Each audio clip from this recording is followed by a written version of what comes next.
हाँ, क्वेश्चन लिखना बेटा।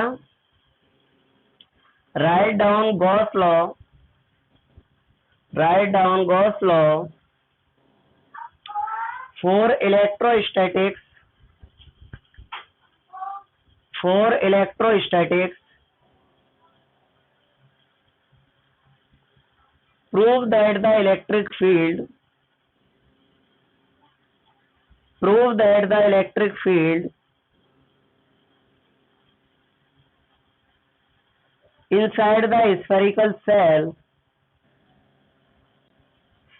inside the spherical cell is zero, inside the spherical cell is zero, where the electric field, where the electric field outside, the electric field outside it is such that, it is such that entire charge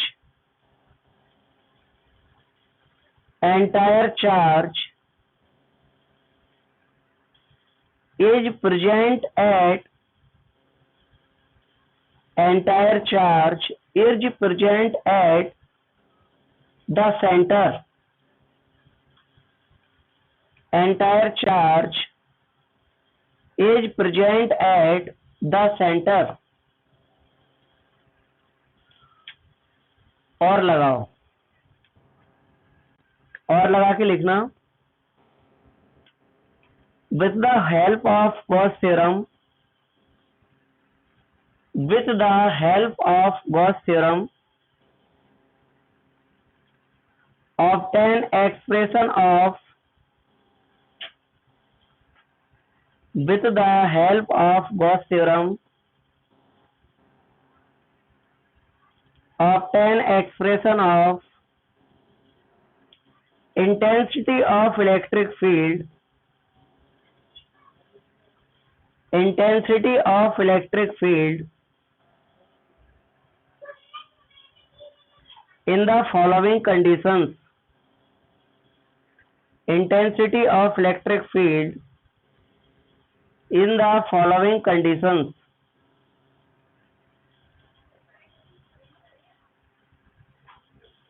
पहली condition लिखो, point number 1। Question में condition है बेटा, point number 1 condition, when point lies outside the spherical cell, when point lies outside the spherical cell।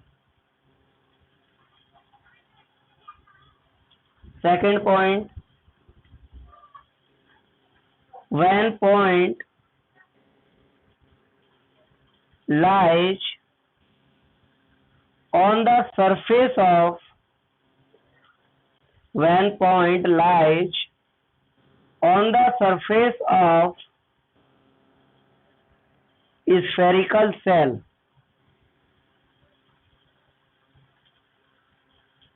Third point, when point lies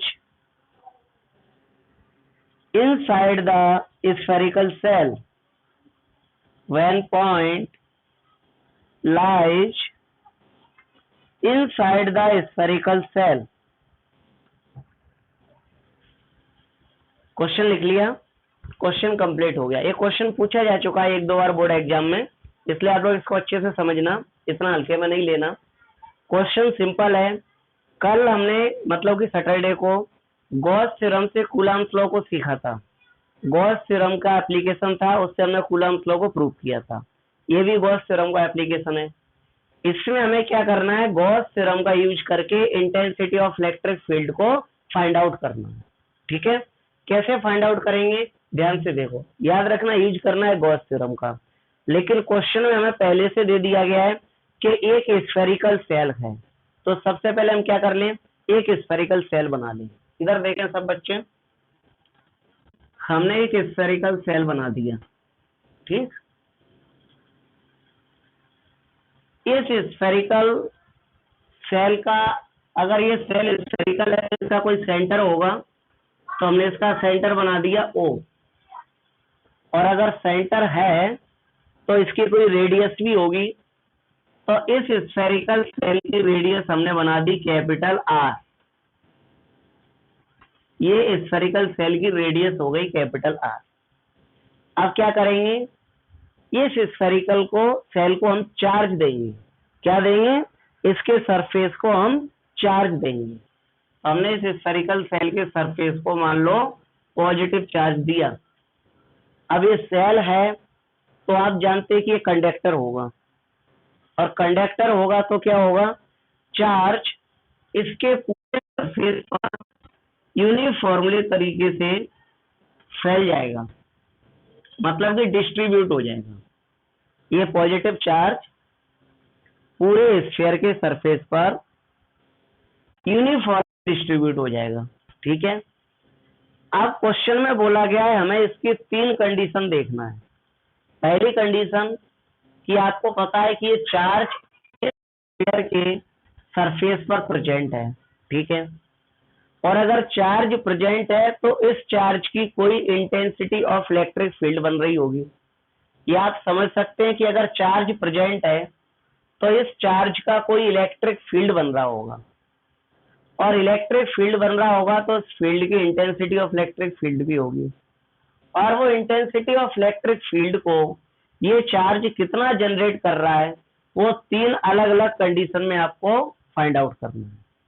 पहली condition कि वो point जिस पर आपको intensity of electric field find out करना है, वो पॉइंट आपके इस सरफेस से बाहर हो।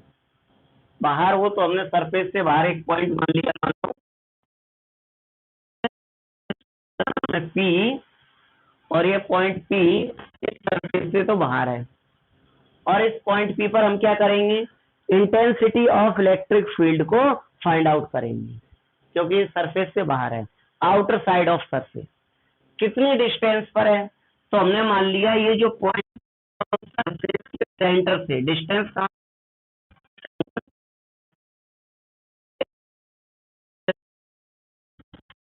ये आपका स्फेरिकल स्फीयर है, इस स्फीयर का जो सेंटर वो है, उससे स्मॉल r मीटर की डिस्टेंस पर आउटर साइड में एक पॉइंट P है। इस पॉइंट P पर हम intensity of electric field find out करेंगे। ये क्वेश्चन की फर्स्ट कंडीशन कहती है। सेकंड कंडीशन क्या कहती है कि पॉइंट P को आप इस स्फीयर के सरफेस पर स्फीयर के सरफेस पर लेकर के आएंगे। मतलब पॉइंट P यहाँ से हटाएंगे और इसके सरफेस पर मतलब यहाँ पर लेकर के आएंगे, और फिर देखेंगे इंटेंसिटी ऑफ इलेक्ट्रिक फील्ड कितनी है। और थर्ड कंडीशन कहती है कि नेक्स्ट टाइम आप इस स्फीयर के अंदर जाएंगे, सेकंड में सरफेस पर लेकर के आए, में स्फीयर के अंदर लेकर के जाएंगे, सरफेस के अंदर लेकर के जाएंगे, तो इंटेंसिटी ऑफ इलेक्ट्रिक फील्ड कितनी होगी। ये 3 अलग अलग कंडीशन है। पहली कंडीशन स्फीयर के बाहर आउटर साइड, सेकंड कंडीशन में स्फीयर के सरफेस पर, और थर्ड कंडीशन में स्फीयर के अंदर side, inner side of surface. ठीक, तीनों अलग अलग कंडीशन में हमें इंटेंसिटी ऑफ इलेक्ट्रिक फील्ड को फाइंड आउट करना है। तो सबसे पहली जो कंडीशन है वो पॉइंट P पर है, जो कि इस स्फीयर से आउटर साइड में है, उस पर हम इंटेंसिटी ऑफ इलेक्ट्रिक फील्ड को फाइंड आउट करेंगे। लेकिन पहले हमने जैसा ये डायग्राम बनाया है, इस डायग्राम के बारे में थोड़ा सा कुछ लिख लें। कैसे, हमने मान लिया कोई स्फीयर है, इस स्फीयर का सेंटर O है, और इस स्फीयर की रेडियस कैपिटल R है। इस स्फीयर के आउटर साइड चार्ज दिया गया है +Q, और जैसे इसे +Q चार्ज दिया जाता है तो ये स्फेरिकल सेल होने की वजह से कंडक्टर है, और ये चार्ज इसके सरफेस पर यूनिफॉर्मली डिस्ट्रीब्यूट हो जाता है। हमने दिखाया प्लस चार्ज डिस्ट्रीब्यूट हो गया यूनिफॉर्मली। फिर इसकी अलग अलग कंडीशन के लिए हम फॉर्मूला ड्राइव करेंगे। तो पहले आप लोग कुछ लैंग्वेज लिखना है इस डायग्राम की, डायग्राम बाद में बनाएंगे फिर अपन। पहले लिखें आंसर में लिखें consider a spherical cell,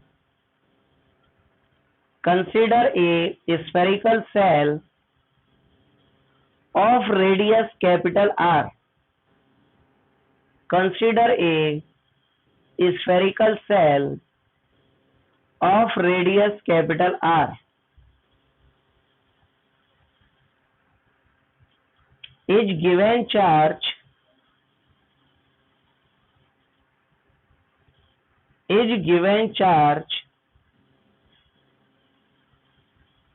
plus Q is given charge plus Q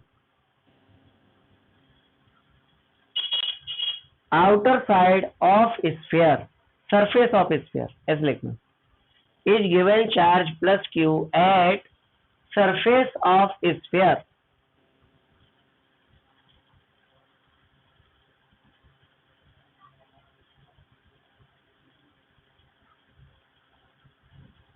full stop.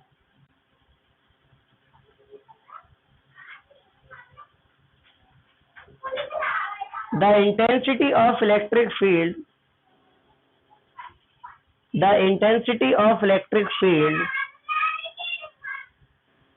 at a point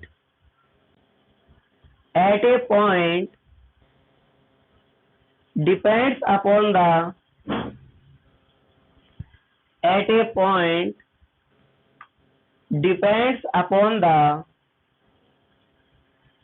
position of the point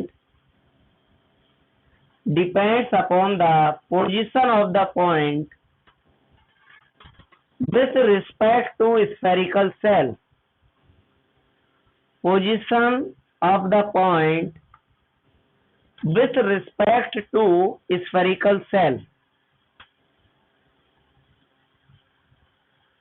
full stop. आप पोजीशन क्वेश्चन के कंडीशन के अकॉर्डिंग अपन हेडिंग बनाएंगे, और पहली हेडिंग बनाए आप, first heading, when the observation point P, first heading, when the observation point P lies outside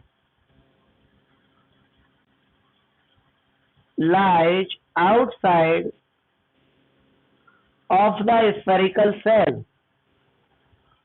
lies outside of the spherical cell. इसका मतलब हेडिंग बना ली। इसका मतलब क्या है, वो पॉइंट P जिस पर आप इंटेंसिटी ऑफ इलेक्ट्रिक फील्ड का ऑब्जर्वेशन लेना चाहते हैं, फाइंड आउट करना चाहते हैं, वो पॉइंट P आपके इस स्फीयर से कहाँ है, बाहर की साइड है, आउटसाइड ऑफ स्फीयर। लेकिन आपको मालूम है कि हम यहाँ पर पॉइंट P पर इंटेंसिटी ऑफ इलेक्ट्रिक फील्ड को फाइंड आउट करने के लिए गॉस थ्योरम का यूज करेंगे। ये तो क्वेश्चन में लिखा हुआ है, और ये गॉस थ्योरम की एप्लीकेशन है, तो गॉस थ्योरम का तो यूज करना ही पड़ेगा। और गॉस थ्योरम का यूज करेंगे तो आपको मालूम है कि Gauss theorem only close surface पर अप्लाई होती है, ओपन सरफेस पर अप्लाई नहीं होती। और पॉइंट P आपका कहाँ रखा है, खुली हुई जगह में, दिख रहा है, ओपन लूप में दिख रहा है, बिल्कुल ओपन। तो फिर पॉइंट P पर हम इंटेंसिटी ऑफ इलेक्ट्रिक फील्ड को फाइंड आउट करने के लिए गॉस थ्योरम को कैसे अप्लाई कर सकते हैं। सबसे पहले पॉइंट P को अपन को क्लोज लूप के अंदर लाना पड़ेगा। जब पॉइंट P क्लोज लूप के अंदर आ जाएगा तभी उस पर गॉस थ्योरम अप्लाई होगी, क्योंकि Gauss theorem only close surface के लिए होती है, और गॉस थ्योरम अप्लाई होगी तभी हम पॉइंट P पर इंटेंसिटी ऑफ इलेक्ट्रिक फील्ड को फाइंड आउट कर पाएंगे। तो सबसे पहले तैयारी करते हैं क्लोज सरफेस बनाने की। तो हम क्या करते हैं, एक और स्फीयर बना लेते हैं। कैसे, ये सेंटर तो एक ही रहेगा, ये वाला सेंटर, बस हम पॉइंट P से एक सर्किल बनाना स्टार्ट करते हैं।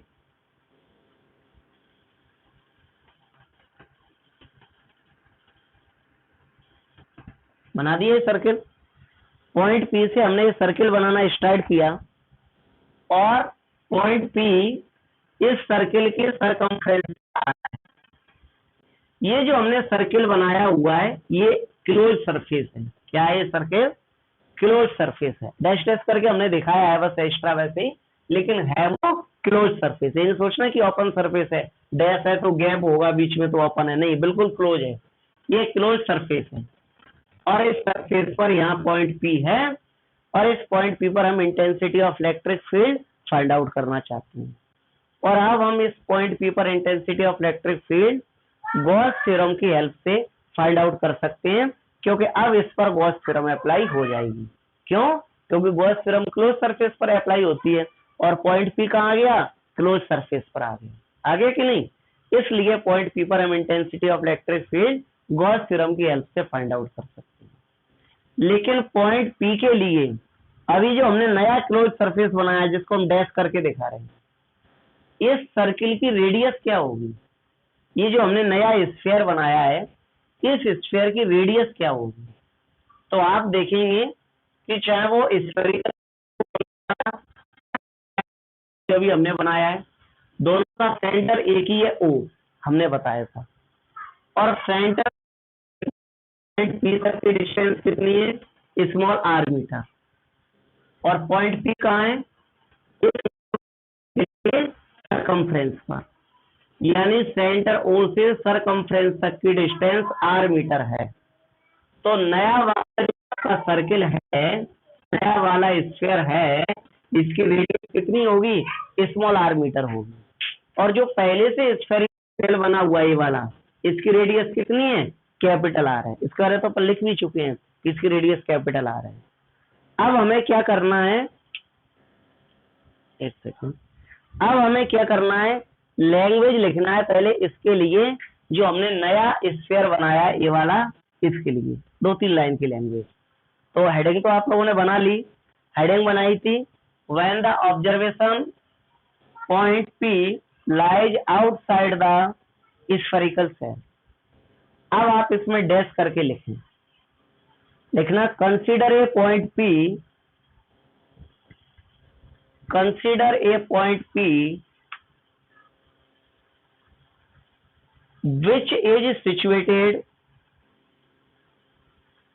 consider a point P which is situated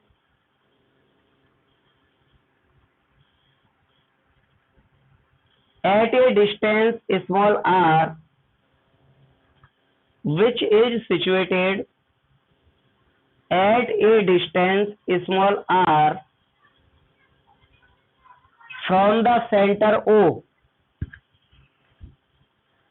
at a distance small r from the center O of the cell, from the center O of the cell, full stop. We have to find out, we have to find out the electric field, we have to find out the electric field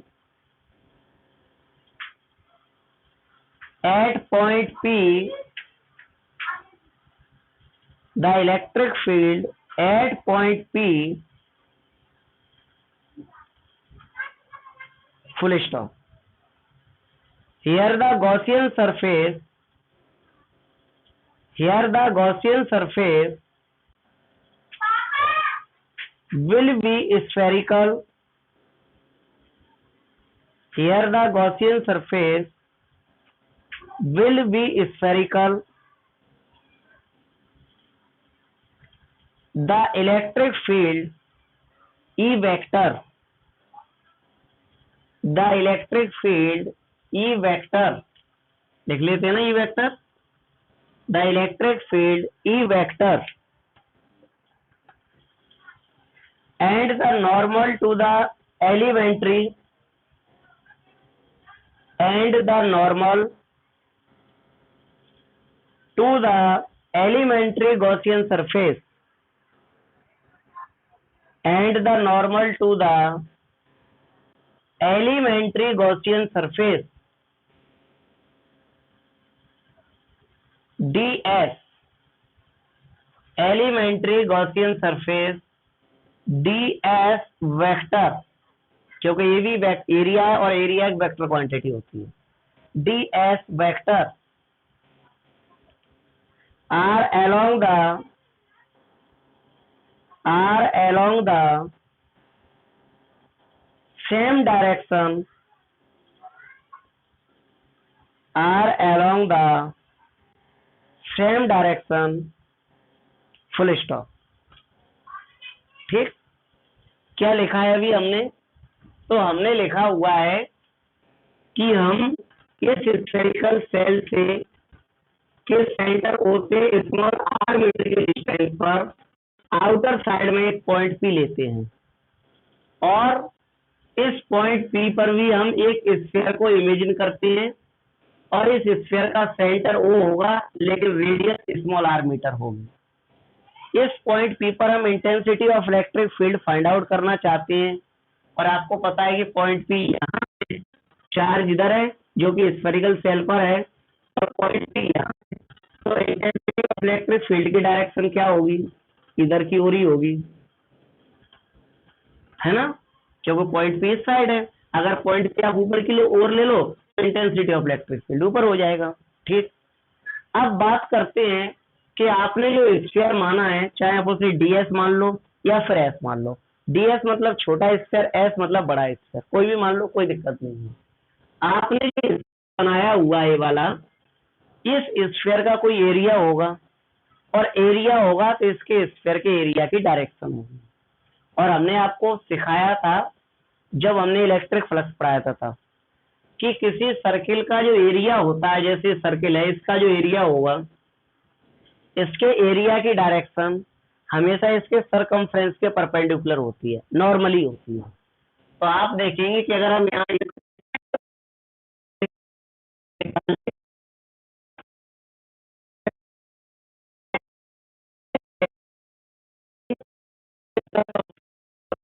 हुई जा रही है, ये जो circumference है इसे cross करती हुई जा रही है, कितने डिग्री पर? 90 डिग्री पर, यानी ये लाइन नॉर्मली है और ये नॉर्मली है और ds फैक्टर। ठीक, ये चीज हमने लैंग्वेज में लिख चुके हैं कब, जिसके लिए हमने हेडिंग बनाई है कि पॉइंट पी आपका आउटर साइड हो इस स्फीयर से।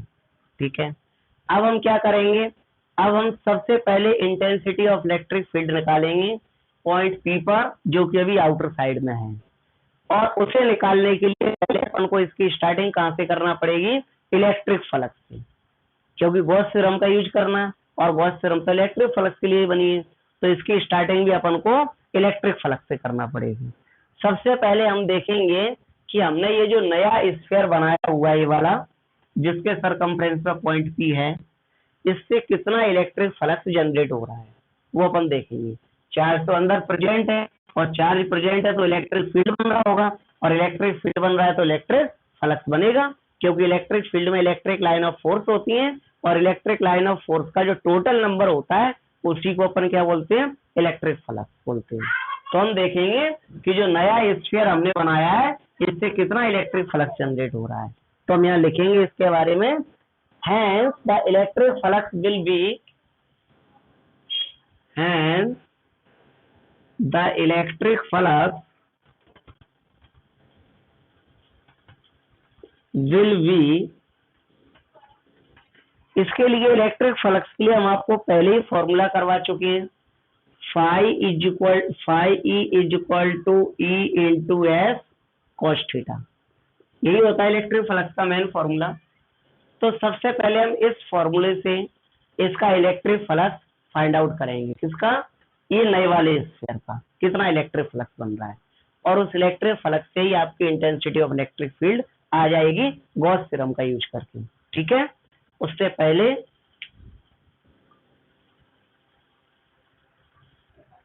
हाँ, अब आप लोग बोर्ड पर देखें,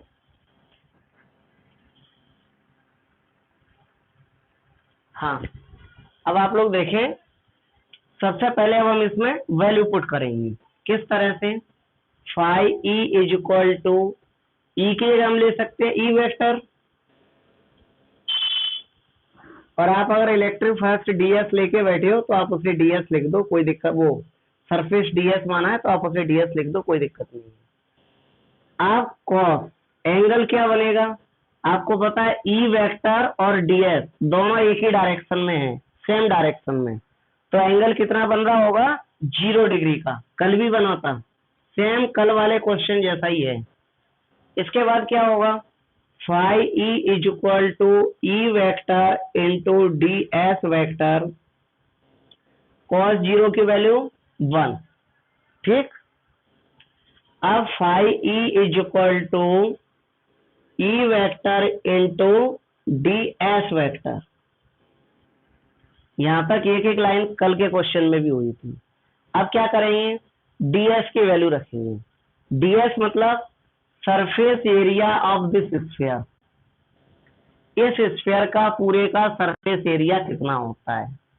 तो किसी स्फीयर के सरफेस एरिया का फॉर्मूला हमने कल भी आपको बताया था, और कितना होता है हमने बोला था, ये आप लोग 10th क्लास में पढ़ते हैं कि किसी स्फीयर के सरफेस एरिया का फॉर्मूला कितना होता है ना। हम यहाँ लिख देते हैं कल की तरह फिर से, टोटल सरफेस एरिया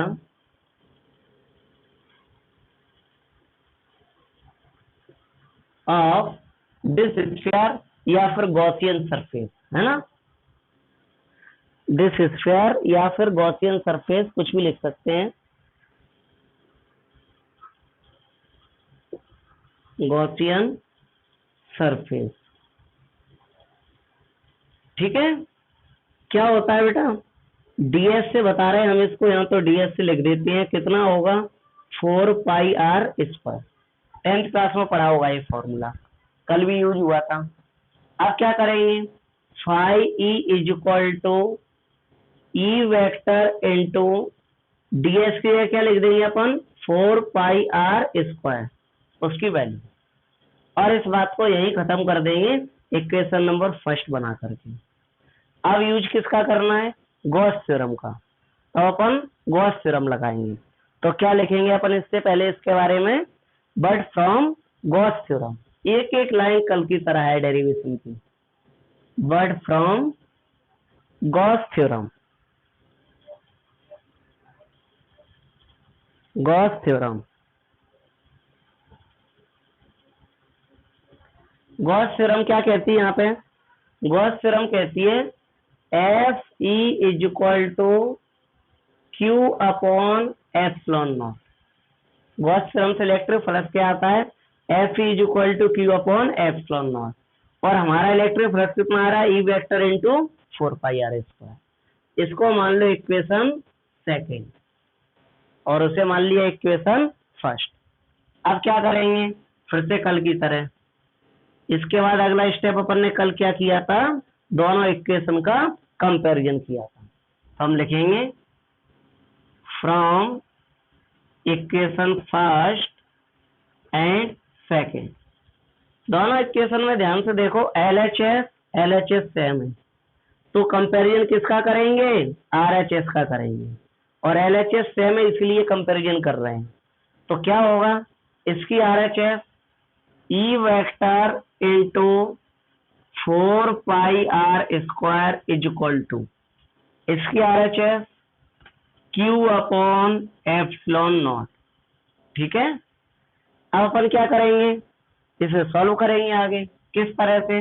अब ई पे वेक्टर लगाना तो ठीक नहीं है, क्योंकि हम उसको फॉर्मूले के लिए बना रहे हैं, यहीं तक ठीक है कि वहीं तक वेक्टर लगा के रखें।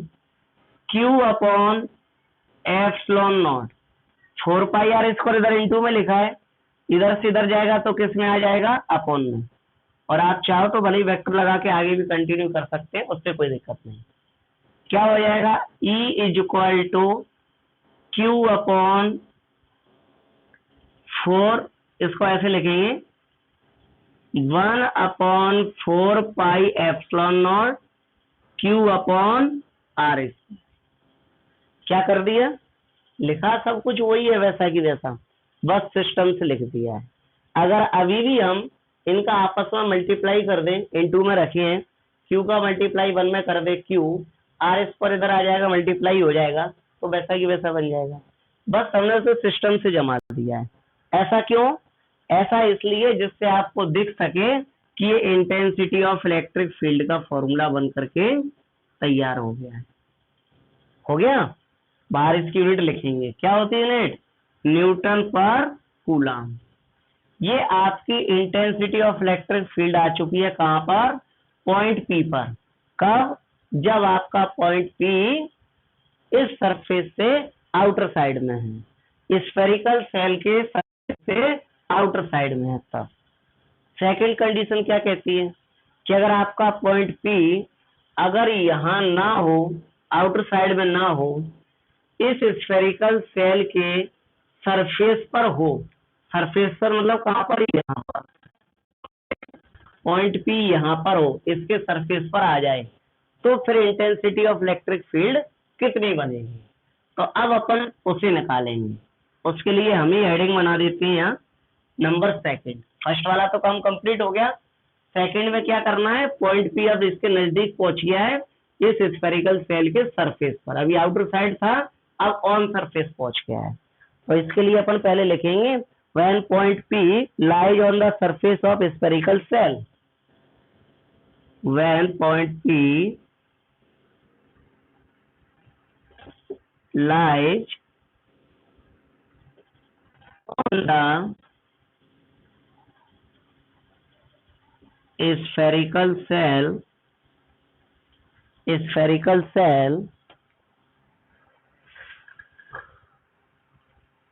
on the surface of spherical cell, है ना? On the surface of spherical cell। कैसे? देखो, सबसे पहले इसके लिए अपन क्या करेंगे? कंडीशन देखेंगे कि अगर मान लो, ये तो आपकी हेडिंग है, अगर मान लो आप और इस स्फेरिकल सेल के सरफेस पर पहुंच जाए, तो अब कौन सा वाला सर्किल काम करेगा? तो अब सर्किल काम करेगा छोटा वाला, करेगा कि नहीं? क्योंकि बड़ा वाला सर्किल जो हमने बनाया, अब यहाँ तो हम पॉइंट पी ले ही नहीं रहे हैं, तो अब सर्किल कौन सा काम करेगा? छोटा वाला काम करेगा। अब अगर गॉस थ्योरम अप्लाई होगी तो किस पर अप्लाई होगी? छोटे वाले सर्किल पर अप्लाई होगी। अब अगर हम इलेक्ट्रिक फ्लक्स निकालेंगे तो किसका निकालेंगे? इस छोटे वाले सर्किल का निकालेंगे, और आंसर इसी छोटे वाले सर्किल के अकॉर्डिंग आएगा, और वही आएगा जो पहले वाले का आया है। क्यों? ध्यान से देखो, इंटेंसिटी ऑफ इलेक्ट्रिक फील्ड के फॉर्मूले में होता क्या है? एक तो 1/4πε0 होता है, तो वो तो कांस्टेंट है, किसी का भी निकालो वो तो वही रहेगा। और क्या होता है? चार्ज होता है। तो चार्ज जब आपने पॉइंट पी यहाँ था, तब भी इसका चार्ज प्लस क्यू लिया था ये वाला, और जब आपका पॉइंट पी इसके स्फेरिकल सेल के सरफेस पर पहुंच जाएगा, तब भी स्फीयर का ही चार्ज आएगा प्लस वाला, तो चार्ज तो आपका क्यू रहेगा। अब बात आती है डिस्टेंस की, कि आप कितनी डिस्टेंस पर इंटेंसिटी ऑफ इलेक्ट्रिक फील्ड निकाल रहे हैं। तो पहले आप पॉइंट पी पर इंटेंसिटी ऑफ इलेक्ट्रिक फील्ड निकाली थी, इसकी सेंटर से डिस्टेंस स्मॉल आर मीटर, ठीक है नहीं? अब आपका पॉइंट पी कहाँ पहुंच गया है? इसके सरफेस पर पहुंच गया है, और सरफेस पर इसके सेंटर से डिस्टेंस कितनी होगी? कैपिटल आर होगी। तो अब आपकी केवल जो रेडियस है वो बदल जाएगी, क्योंकि पहले आप बड़ा वाला स्फीयर ले रहे थे, तो बड़े रेडियस आई थी स्मॉल आर। अब आपकी पॉइंट के सरफेस पर पहुंच गई है, तो अब छोटे वाले स्फीयर की रेडियस क्या है? कैपिटल आर, तो वही आएगी। यानी जो काम पहले रेडियस स्मॉल आर कर रही थी, वो काम अब रेडियस कैपिटल आर करेगी। Small R is equal to capital R, बाद बाकी चार्ज तो वही है। तो क्या हो जाएगा? ये वैल्यू पुट कर देंगे अपन इसमें, इंटेंसिटी ऑफ इलेक्ट्रिक फील्ड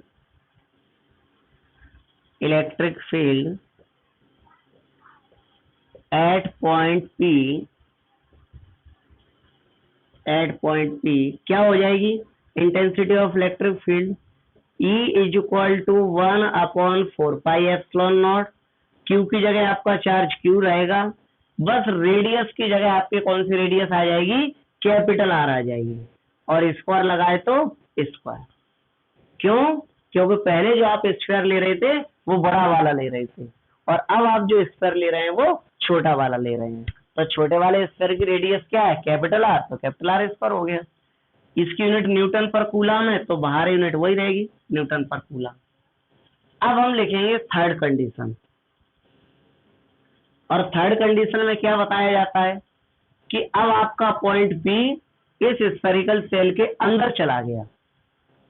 जब आपका पॉइंट P स्फेरिकल सेल के अंदर हो, जिस पॉइंट P पर आप intensity of electric field find out करना चाहते हैं, वो पॉइंट P अगर इस स्फेरिकल के अंदर हो, इस स्फीयर के अंदर हो, छोटे वाले सर्किल के अंदर हो, तो इंटेंसिटी ऑफ इलेक्ट्रिक फील्ड कितनी बनेगी। तो ध्यान से देखना आप, क्या होगा बेटा, when the point P lies inside the spherical cell,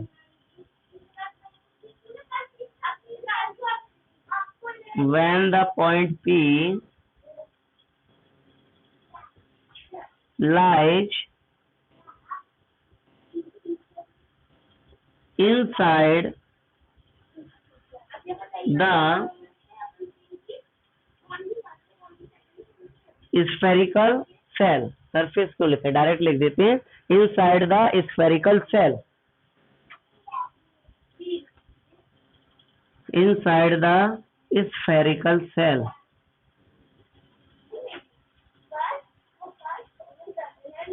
ये हेडिंग अब आपकी बनेगी।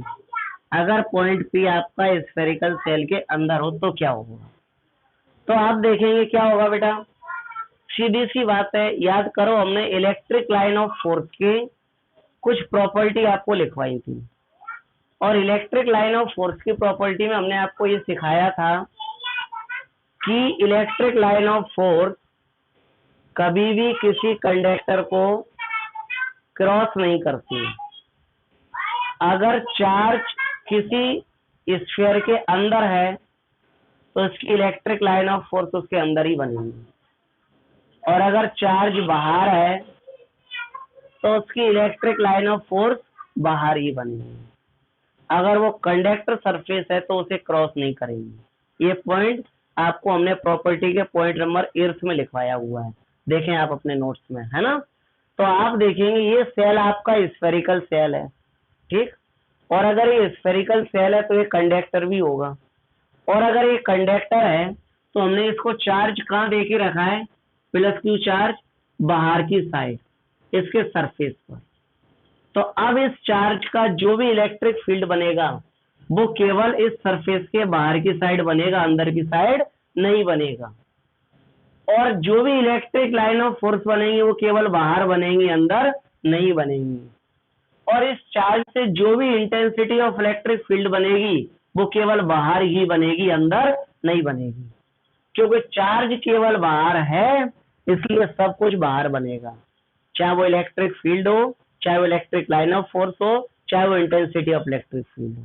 क्यों? क्योंकि आपका स्फीयर जो स्फेरिकल जिसे बोल रहे हैं, जिसकी रेडियस कैपिटल आर है, ये स्फेरिकल सेल पूरी तरह से क्लोज है, और ये सेल है तो कंडक्टर जरूर होगा, और कंडक्टर के लिए प्रॉपर्टी होती है कि चार्ज अगर बाहर है तो field, line of force, intensity of electric field सब कुछ बाहर बनेगा। अगर ये चार्ज इसके अंदर प्रेजेंट होता तो फिर इसकी field, line of force, intensity of electric field सब कुछ अंदर बनते, मतलब अंदर की चीज अंदर और बाहर की चीज बाहर। तो अभी आपका चार्ज कहाँ है, बाहर, तो जो कुछ बनेगा सब बाहर बनेगा, अंदर कुछ नहीं बनने वाला। इंटेंसिटी ऑफ इलेक्ट्रिक फील्ड क्या होगी, जीरो होगी। क्यों? क्योंकि अंदर चार्ज है ही नहीं है, इसलिए अंदर इंटेंसिटी ऑफ इलेक्ट्रिक फील्ड क्या होगी, जीरो होगी। ठीक, तो हम यहाँ लिखेंगे, क्या लिखेंगे इसमें हम कंडीशन में, वो हम आपको लैंग्वेज में लिखवाएंगे, है ना। पहले आप इतना पूरा नोट कर लेना था, फिर वो लैंग्वेज में हम लिखवाएंगे, उसमें डेरिवेटिव ऐसा कुछ है नहीं। ठीक, थर्ड पॉइंट में इसके नीचे लिखेंगे अपन लोग, since the charge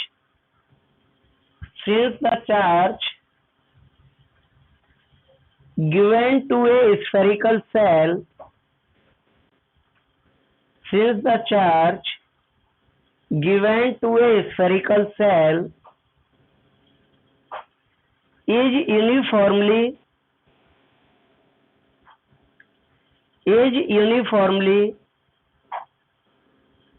distributed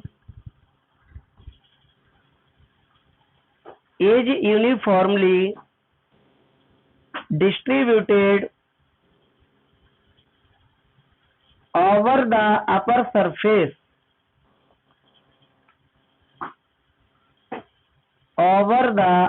surface of cell, distributed over the upper surface of cell,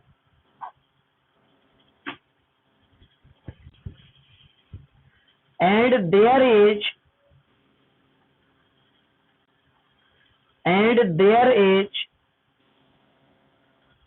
no charge present,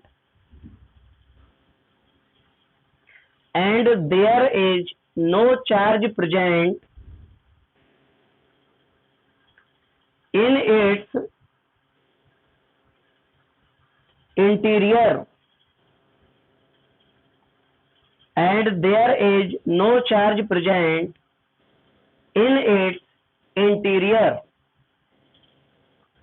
अब क्या होगा बेटा? तो ऐसी कंडीशन में therefore क्या हो जाएगा आप देखेंगे, चार्ज आपका अंदर की side Q is equal to 0, तो E इज इक्वल टू भी 0। क्यों? क्योंकि अंदर कोई चार्ज नहीं है इस स्फेरिकल सेल के, तो इंटेंसिटी ऑफ इलेक्ट्रिक फील्ड कैसे बनेगी? क्योंकि इंटेंसिटी ऑफ इलेक्ट्रिक फील्ड को तो चार्ज ही बनाता है, और चार्ज ओनली आउटर साइड है, आपको दिख रहा है प्लस का चार्ज, इनर साइड चार्ज है ही नहीं है, तो inner side intensity of electric field भी नहीं होगी। बहुत आसान है ना? तो Q इज इक्वल टू 0, तो E इज इक्वल टू 0। अब आपका आंसर पूरी तरह से कंप्लीट हो गया है, और तीनों कंडीशन में आपने इंटेंसिटी ऑफ इलेक्ट्रिक फील्ड को निकाल लिया है। ये आउटर साइड के लिए है, ये सरफेस के लिए है, और ये इनर साइड के लिए। ठीक, कोई क्वेश्चन आप लोग का हो तो अभी आप लोग पूछ सकते हैं।